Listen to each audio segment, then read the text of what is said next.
Hey, good morning. So I just finished pruning this blueberry bush back here, and if you want to see how to do that yourself, just check out the video in the corner here. But now I'm ready to plant some more. So we are planting a patriot, I don't know if you can see this, patriot blueberries. These grow in hardiness zones 3 to 7. They need full sun, but they also kind of grow all right with partial shade. If you check out wild blueberries, you'll see them growing on the edges of wood lines a lot. So they don't produce as much, but if you don't have full sun areas, blueberries are a good option. These need to be spaced out 5 to 8 feet. I know my grandfather planted a bunch of them. They were only 3 feet apart, and they produce a ton of blueberries, but you can't walk all the way around them to pick them. They basically grew like this blueberry hedge, and you don't want to mess with that. So you want to go 5 to 8 feet apart, and then these are high bush, so they'll grow like 6 feet tall if you let them.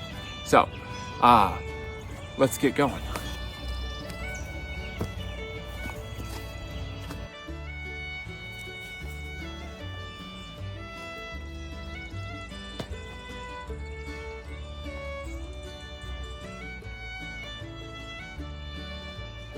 All right, so this is what you're gonna find when you pull it out of the package. It's gonna be wrapped in a plastic bag. Just take the zip tie out. Now, this is like really wet soil in this package, but a good thing to do when you plant any thing like this blueberry bush, also with strawberries, blackberries, is to soak these for a couple of hours. So keep that in mind. But I just really saturate the soil with a ton of water, and it's supposed to rain like crazy for the next 2 days, so I'm not going to. So first off, just dig a hole about 8 to 12 inches down.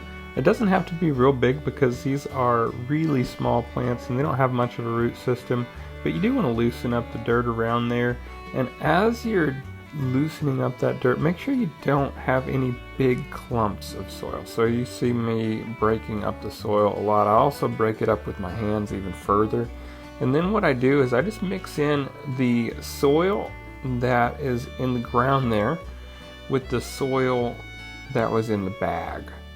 So after I get everything broken out, I get all the clumps of roots and all of that out, I just kind of mix that in, and then I put the plant in. So there's nothing too special about this process. You just make sure it's in there, and then when you get ready to water, you just really water it in well, because when you water it in well, it breaks up the dirt, and the dirt settles back around the roots really tight, and it removes any air pockets that'll be in your soil. All right, so I'm gonna do that 2 more times and we'll be good. Okay, so I did the last step and I forgot to push record, but the last step is simply to water them in really well. So I put a ton of water. You don't put it directly at the root. What you want to do is kind of go around in the loose dirt that you created, because the loose dirt will somewhat dissolve in the water and pack down around the roots, creating eliminating any air pockets. After I watered it in, I just put some mulch around it. I used pine shavings because blueberries love acidic soil, and pine shavings do create a little bit of acidity in the soil.